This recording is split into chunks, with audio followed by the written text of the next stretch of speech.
A 71-day jury trial taking place over 10 months. Is no head, no arms, no legs, just a torso. Just the torso. And that's all they ever find. We need to get a psychiatrist or somebody in here to help us understand that psychology. The state has full control over the investigation and all the materials that are produced because of it. So it's not something that generally the defense could just figure out.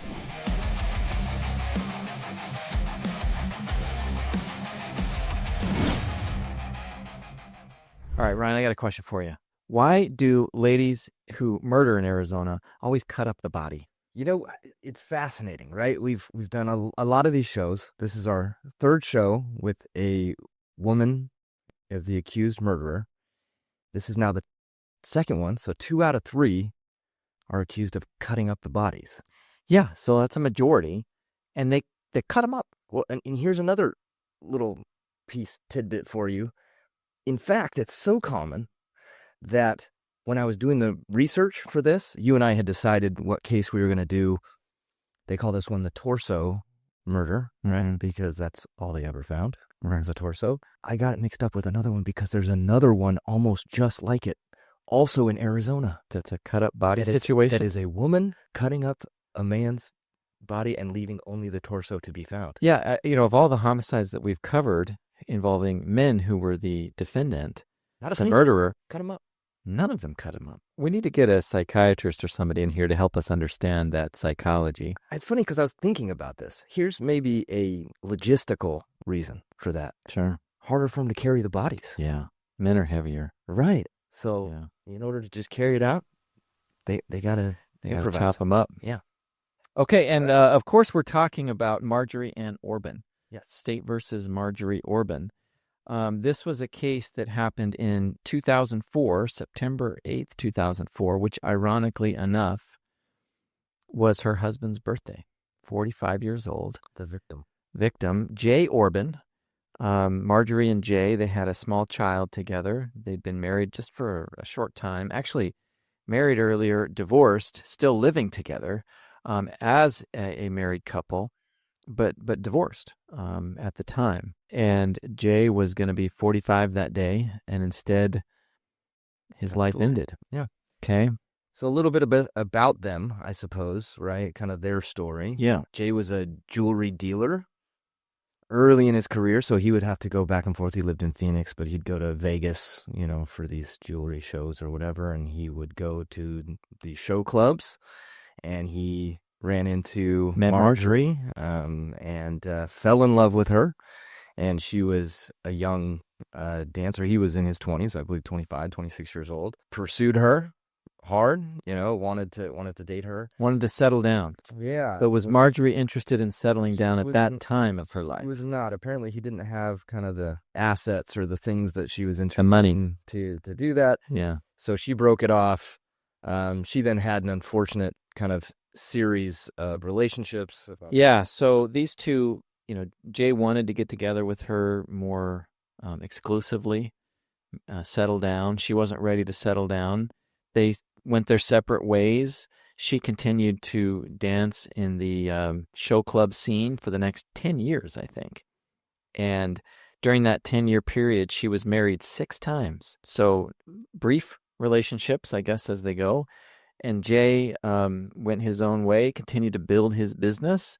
Again, he's in the jewelry business, traveling a lot, and actually made some pretty good money for himself, established himself as a jewelry dealer, traveled quite a bit. As I understood it, always traveled with a handgun in his briefcase because of the nature of the materials that he was carrying, some high-value stuff, so he wanted to protect himself.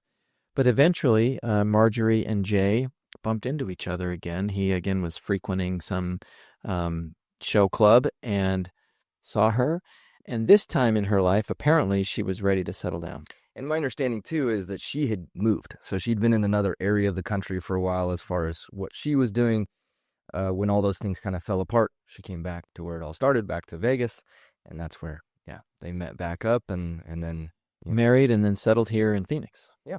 Yeah. Yep. They had a child together. I don't think their married relationship lasted very long. I don't have a lot of specifics on that. My understanding was that they were married for a time, They divorced, but were still living together, raising their child together. Jay was still traveling, still doing her business, and she was a stay-at-home mom. And she claims later on that that was for tax purposes, that Jay had said, let's do that for whatever reason, even though that doesn't make sense to me as far as how taxes work. But that's for a different type of podcast. Maybe we'll get a tax lawyer to comment on that. Of course, lawyer. Right. So, they're in this relationship, and Jay is traveling. It seems to me that she got a little bit bored, with the stay-at-home mom role. She had stopped dancing. That's right. Raising the child, and during some times when Jay was away, she would meet and spend time with other men, which unfortunately frequently is the case in these homicides. It's this kind of infidelity that leads to murder. So on one occasion, just before his murder, Jay was, I think he went to Florida. Due to some weather, he ended up coming home early. When he comes home early, he comes home and his wife or his ex-wife is there. Marjorie is there, and she's with another fellow by the name of Larry Weisberg, who, obviously is in some sort of side relationship with her. And then from there, Marjorie claims that Jay went on another trip, I think to Utah, and didn't come back. Yeah, and forgive me if I mix up facts, because literally I was doing research on the other case for a little while, so correct me. But basically didn't tell anybody anything, just kind of waited until people in his life started to ask her, hey, where's Jay? Where'd Jay go? What's Right. going on? Yeah, and eventually, a missing persons case is established, and they're starting to look for him. They find his car in a neighborhood, parked somewhere, but, there's no signs of Jay. Marjorie is at first cooperative with police. Later, as the investigation begins to, I'll say, focus on her potentially, she's less cooperative, and ultimately is not returning police phone calls, not allowing them to come over. Eventually, police find what's left of Jay. A hiker, somebody in the desert, locates this plastic tub, and inside that plastic tub is what's left of Jay, which is no head, no arms, no legs, just a torso. Just the torso. And that's all they ever find. One account also says that the keys to his car were in the plastic tub, and that's in part how police were able to identify his remains, because the key started the car. There was a significant level of decomposition. And really nothing there to identify him. There was some indication that he was shot with a single bullet, but kind of scant evidence and not a whole lot of ability to identify this. But eventually, again, police, through a variety of different means, are able to decide that that's Jay Orbin, and now this is a homicide investigation. Right. Yeah. And Marjorie now becomes a suspect. They do a search warrant on the home, and Marjorie is not cooperative with that search warrant, although, once you've got a warrant, police can go in and do the search. Apparently, Larry Weisberg was there, and he put up a bit of a struggle with police.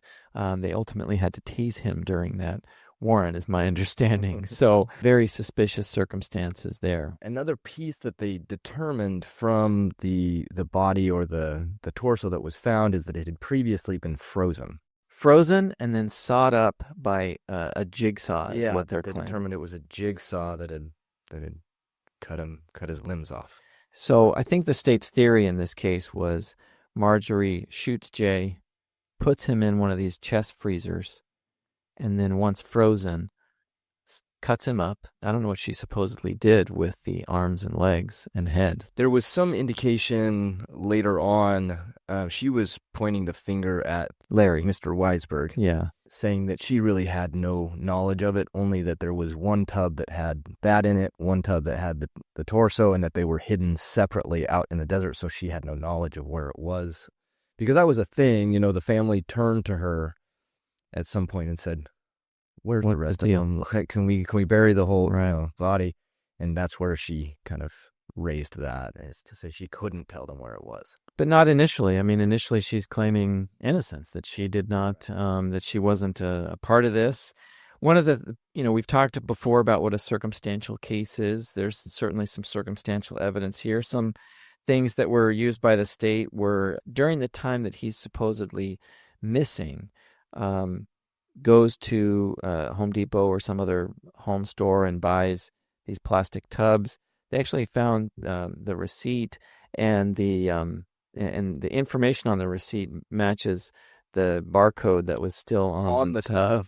I mean, that's a pretty strong match, right? Yeah. And then they did find a receipt also for a jigsaw from about a month before. So Marjorie then, of course, is arrested for this murder of Jay Orbin, and then she goes to trial. Another thing that was presented at trial was her behavior afterwards, that she wasn't really involved in the search for Jay, but also that she had been just blowing through money. Yeah, Jay had developed, as we said, a pretty profitable business. And one of the things that she's accused of doing is stealing from that business at or around the time of his death or following his death, withdrawing large sums of money.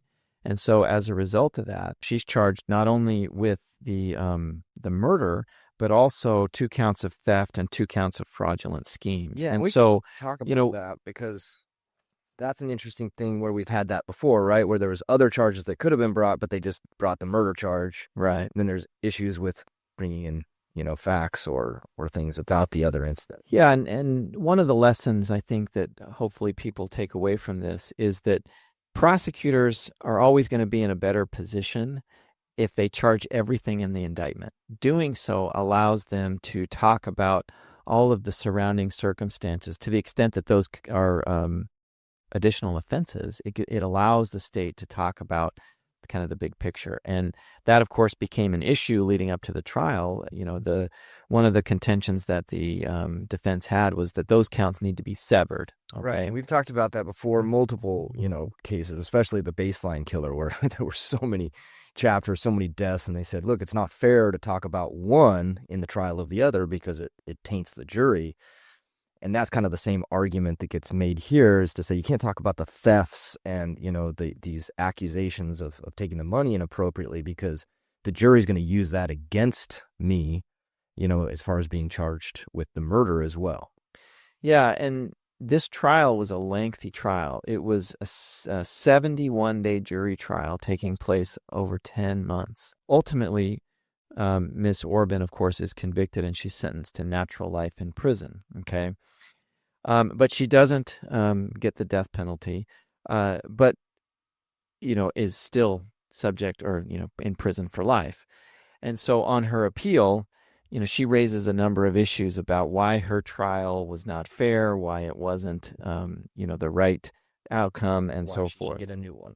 Yeah, and so one of the things, and we haven't really talked about this before, but I think it's an interesting subject area, is the idea of third-party culpability, okay? When in a trial, the defense wants to blame somebody else, okay? They're going to say, well, it wasn't me that committed the crime, it was someone else, okay? So in this case, arguably, she wanted to lay blame on somebody else, likely this guy, Larry Weisberg, right?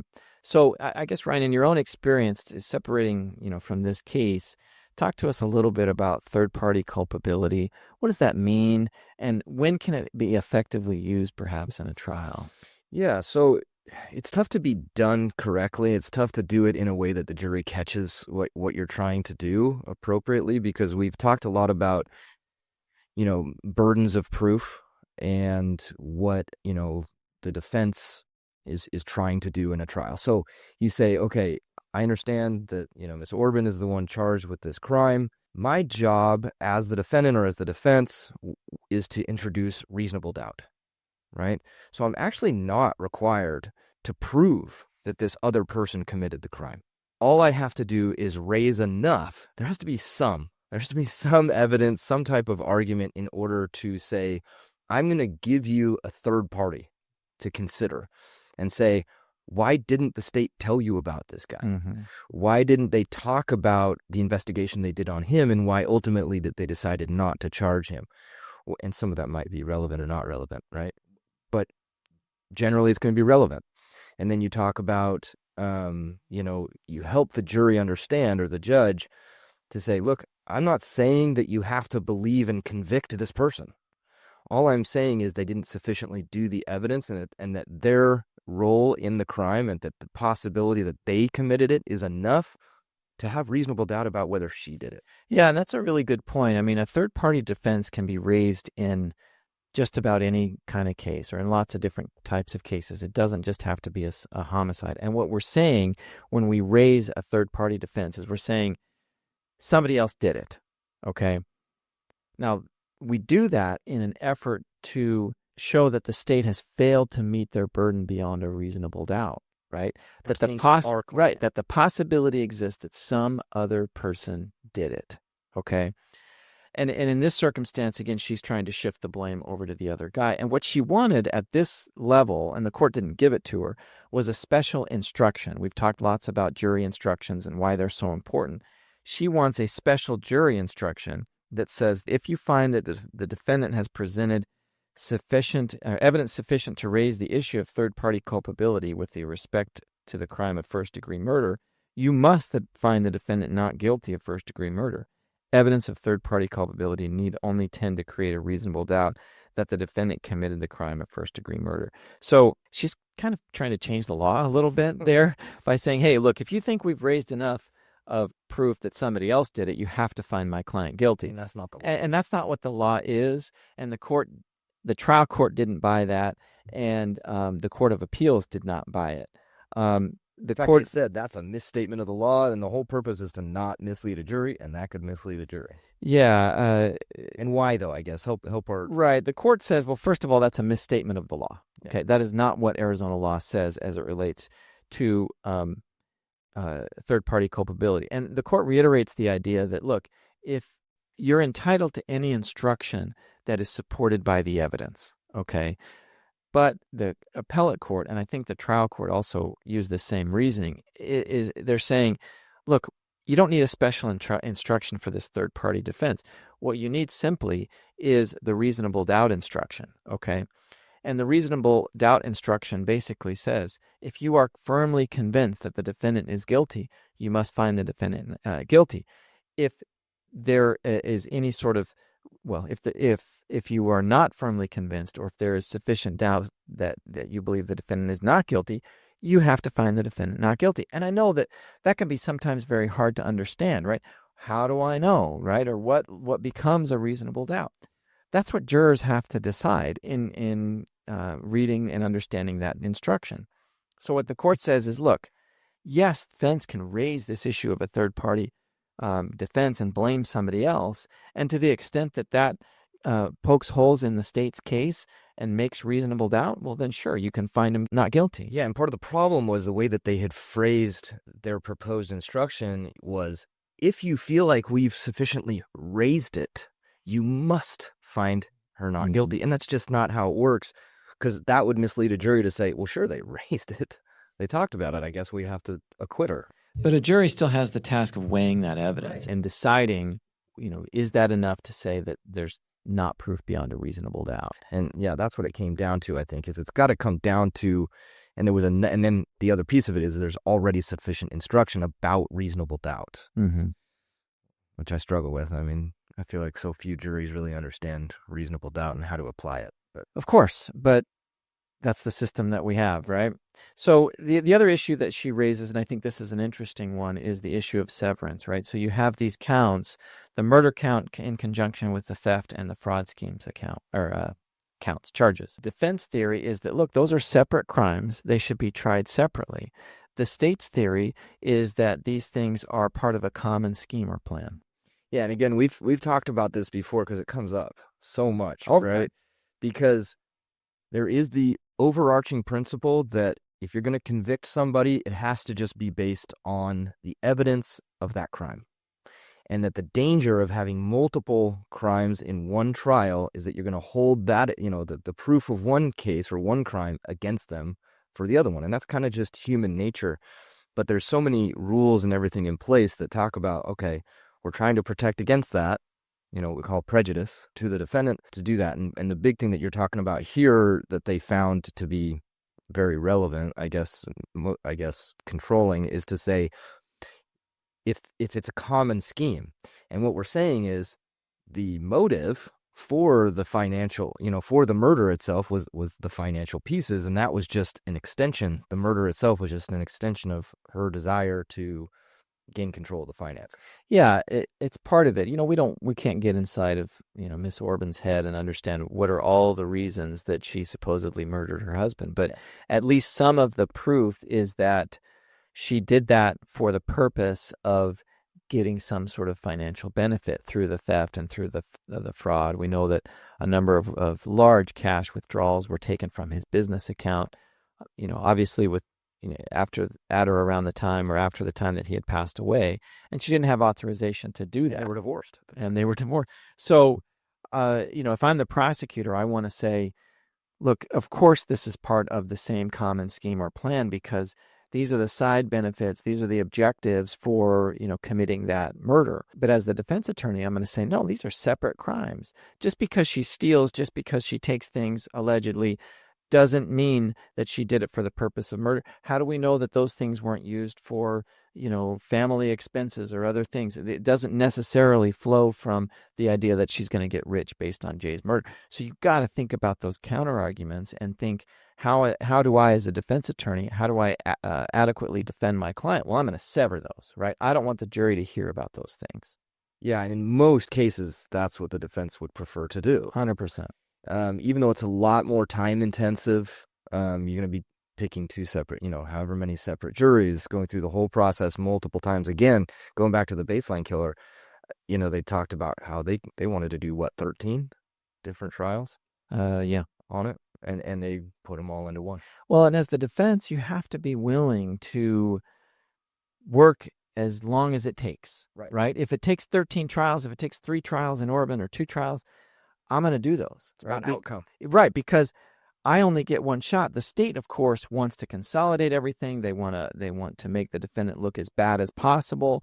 They want to do it all in one shot so that they can really make the defendant appear as guilty as they can. On the defense side, man, we want to separate those things. We do not want the jury hearing about the theft and the murder at the same time because that invariably creates a motive for the murder, and it's additional circumstantial evidence for that crime. It's not like it's just because we don't want it. I mean, that is a legal principle for defense and for criminal law in Arizona and in the United States. Is, like I said before, you're not allowed to use kind of other feelings about them or other acts against them to determine whether they're guilty of this crime. That's right. The hard part, though, is the other acts are so intertwined with one another that it's hard to separate it, right? And what comes to mind, I guess, in this case is how do you argue? Let's say that these cases were separate. These cases were tried separately. If you're trying to show the withdrawals from the business and the theft and the fraud, how does the murder not get discussed? Well, and it would, right? Right. And that's another point that we've talked about too, where you say, look, we want to sever them, but many times they're going to use this 404B and they're going to get those other acts in anyway. And in fact, this court said, we've already determined that all those other facts would be relevant in each other's trials. And so they would all come in anyway. Yeah. And I guess that's what I'm helping our listeners understand is the idea that how do you present that without ending up talking about the murder, because part of what the state has to do is show that she did these things without his permission, right? Well, where was Jay? Did they get permission? Well, no, Jay's dead. He's cut up and he's stuck in a bin.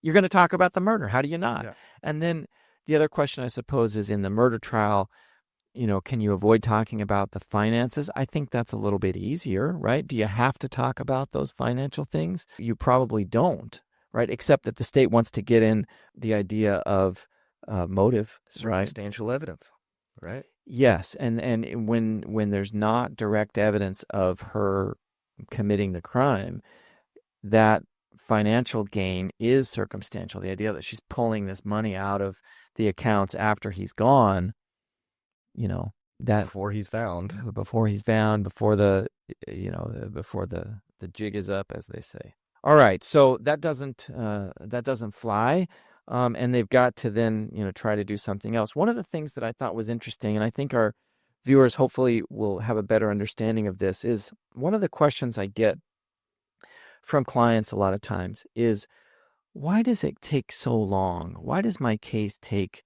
such a long time to go through the system? And so I think it helps to educate people about discovery, okay? What is discovery? What are the rules behind it? And why is it so important? Maybe give us, a quick synopsis of that. Yeah, I mean, the basic idea behind the rules of disclosure or discovery in criminal defense is to avoid surprise to the defense, but also that the state or the government it's pretty general, right? It's kind of the way they say it is that they are required to disclose information in a timely manner, right? In a reasonable time from when they receive it. Obviously, sometimes people get frustrated in their case that we don't have more quickly, but a lot of times the prosecution doesn't have it yet, or it hasn't been, like we're going to talk about expert testimony. I guess to fill in a little bit more detail, when we're talking about disclosure or discovery, we're talking about all the evidence that exists in a case, right? From the initial 911 call to the police reports that are written to investigation that's done by experts or forensic folks or computer people or whoever, all of that work creates discovery. Anytime a witness makes a statement or is interviewed, or if there are photographs, I mean, depending on the complexity of a case, you could have a mountain of material to go through. And sometimes my clients ask, well, how come we don't get all the discovery right at the beginning of the case? I don't know the answer to that, except it doesn't all come in at the same time, especially in a case where somebody is arrested, booked, and charged quickly. It takes time for those reports to be written. It takes time for the investigation to develop. And we, of course, on the defense side, we're making our discovery demands from the outset of the case, and we want that material. But it can take weeks and months and sometimes longer for those things to be produced by the prosecutor's office. Now, there are rules that require the state to turn over its materials in a timely fashion. Likewise, the defense, if there's evidence that we want to use at a trial, we have a reciprocal duty to turn that over to the prosecutor's office. So during this pretrial phase of a case, after the charges are filed and before the case actually goes to trial, most of that time is spent gathering all of the discovery and then litigating certain motions that may need to be filed, for instance, like this motion to sever. But we're gathering all of this evidence over time. Now, what's interesting about Marjorie's case is that they had started their trial. They were still analyzing some computer data.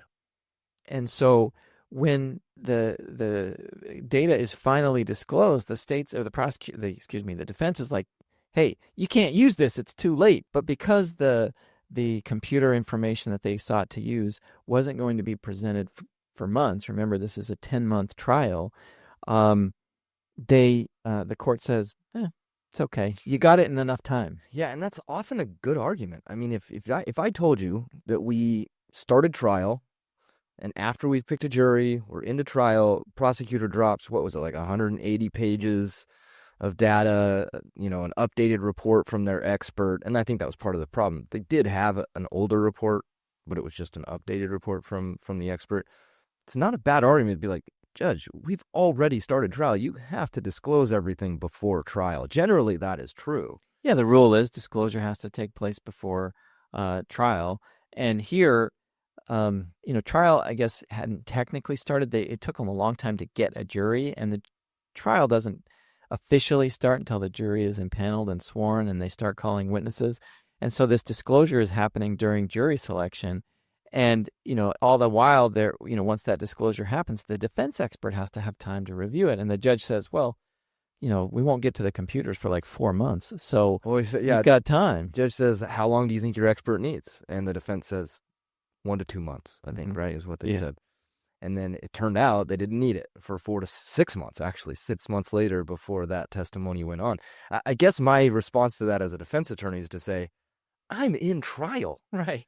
I am in trial for that 6 months. You think I've Right. got time to be Right. hammering through these expert reports and sitting down with my expert and, coming up with a good defense on that side of it? I needed to know that before trial started. Yeah, and it goes back to what you were saying earlier. I mean, the discovery rules really implicate or help to create a fair environment in which each side can present their evidence, and a jury can make a fair determination of what occurred. And it makes it much more difficult when one side or the other comes in late saying, oh, I got this extra thing that now you got to add to your presentation of evidence or figure out. It makes it much more difficult. And so as defense attorneys, one of the tools in our toolbox, right, is to try to keep those late disclosures out. We don't want the state sandbagging us late in the game. That's not fair. It's not fair to my client. And unfortunately here for Miss Orbin, the judge says, well, under the circumstances, I'll allow it. Right, because we're talking about a thing called prejudice, right? Where you say the idea is that we don't want to have you sandbag or hide the ball, whatever you want to call it, till the last minute, give this evidence so that the defense has no opportunity to come up with a defense, and so that their case is prejudiced, right? It's not fair.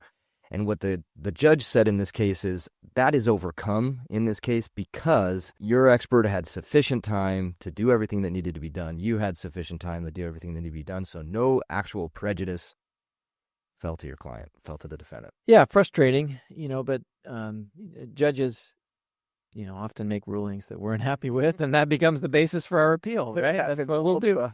So another interesting issue that came up in this one, and I don't think we've dealt with this before, while Marjorie was in custody, there was another inmate who claimed that Marjorie had made some incriminating statements to her, and the state wanted to use her as a witness. And I'll just read this from the opinion because I think it's really interesting. So, regarding Witness Hill, defendant argues the first instance of prosecutorial misconduct came during the testimony of Witness Hill. Hill met defendant in jail, where they were both prisoners. Hill entered into a plea bargain in which she agreed to testify against defendant. After she entered the plea, Hill told investigators defendant told her she acted alone when she murdered the victim, then cut up and disposed of his body. At trial, however, Hill testified the majority of what she told investigators was a lie, that she never heard defendant make any admissions or otherwise say anything about her case, and that she lied simply to get a better plea deal. The prosecutor thoroughly and aggressively impeached Hill with her prior statements almost from the very beginning of her direct examination. Defendant argues that the alleged prosecutorial misconduct occurred not during the prosecutor's examination of Hill, but during a break in Hill's testimony. She argues that during the break, the prosecutor threatened Hill with perjury in an effort to intimidate her and make her change her testimony. The prosecutor argued to the court that he was merely kibitzing with Hill's counsel and not speaking to Hill. So, what a disaster, right? So this gal Hill claims that in the jail, Marjorie makes some statements, incriminating statements to her. She gets a deal from the state. And this is sort of a cautionary tale to the prosecutor's office, right?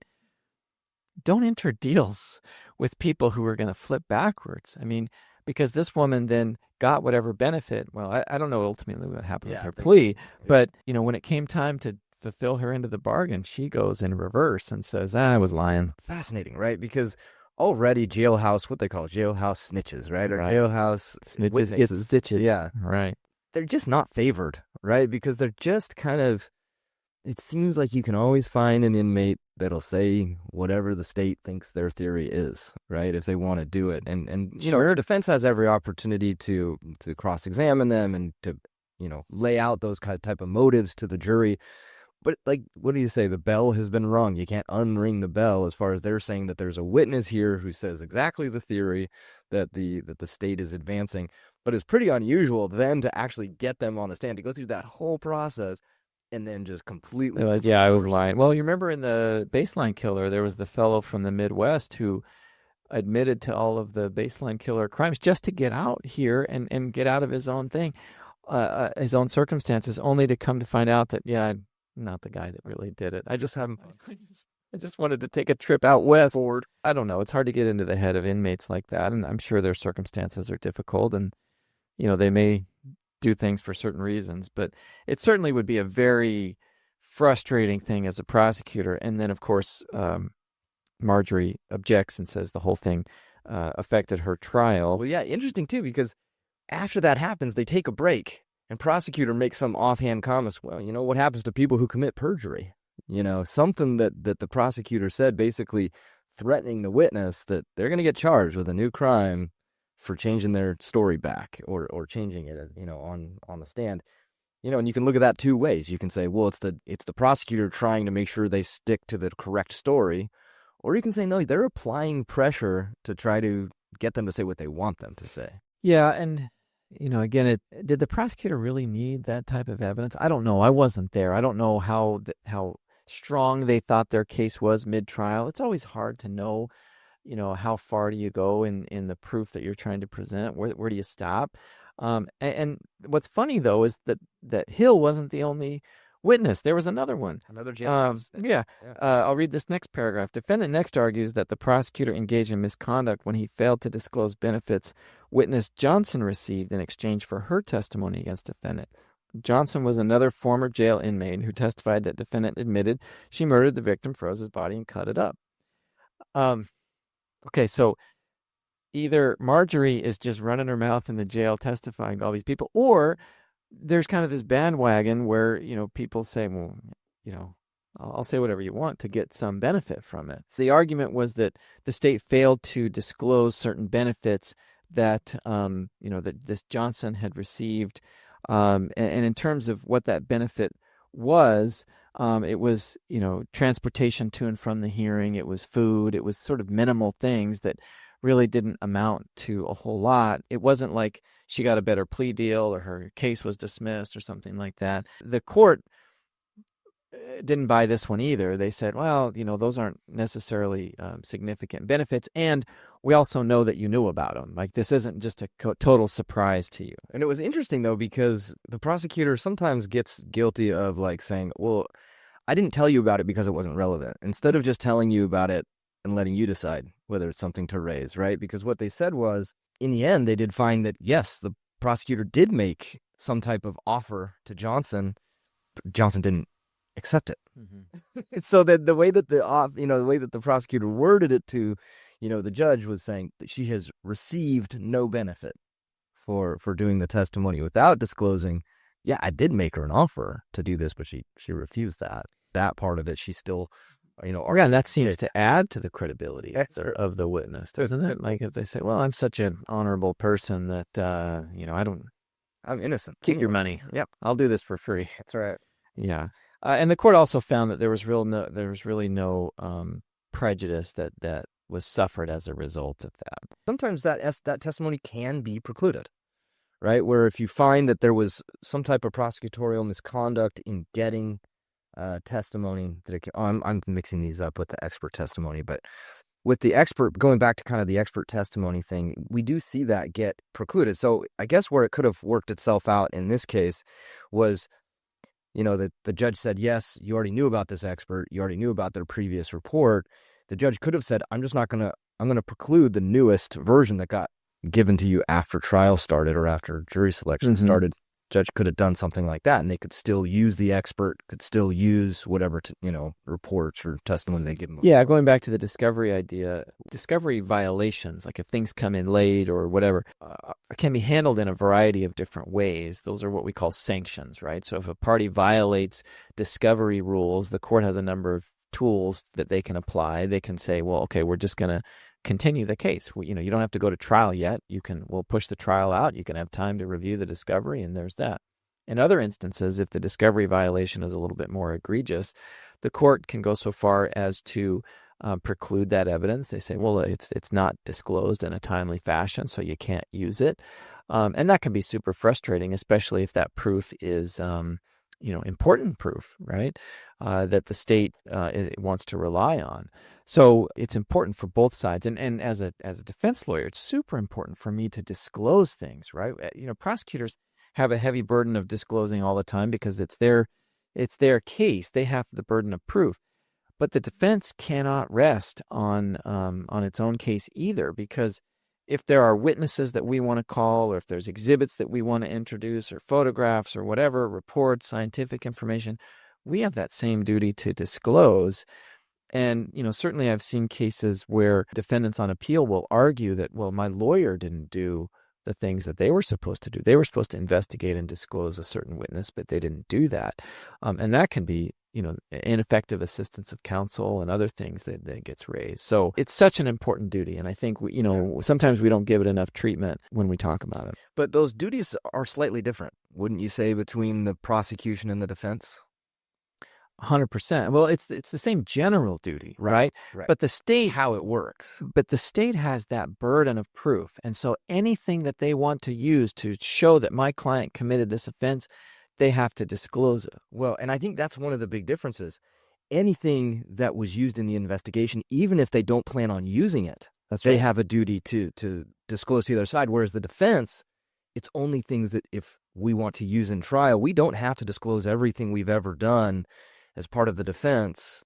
It's only what we potentially could use at trial. And I appreciate that clarification because you're right, including on the state side, exculpatory evidence. I have a case pending right now. I just mentioned this to you the other day. It's a case involving allegations of aggravated assault, a dangerous offense. And the state just disclosed to me some DNA that is very favorable for my client, that shows the victim's DNA is not on my client's vehicle, which was supposedly, the weapon that caused the crime.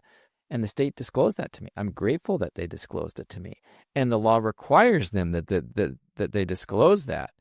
But how many cases have we heard where the state sits on and hides evidence? I mean, the prosecutor could have just as well kept that from me. Said, oh, I don't think it was credible, or I don't think that it was... Or just not told me that. Just not tell you about it because nobody's ever going to find out potentially. But then you hear these, there are stories where later on in appeals and whatever, you find that information that the prosecutor had at the time and did not disclose.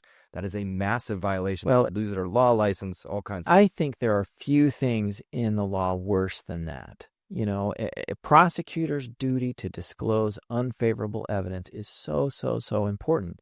And it goes back to, we've had discussions about Juan Martinez and other prosecutors. Incidentally, Marjorie Orbin's prosecutor, not Juan Martinez. It was not a Juan Martinez case.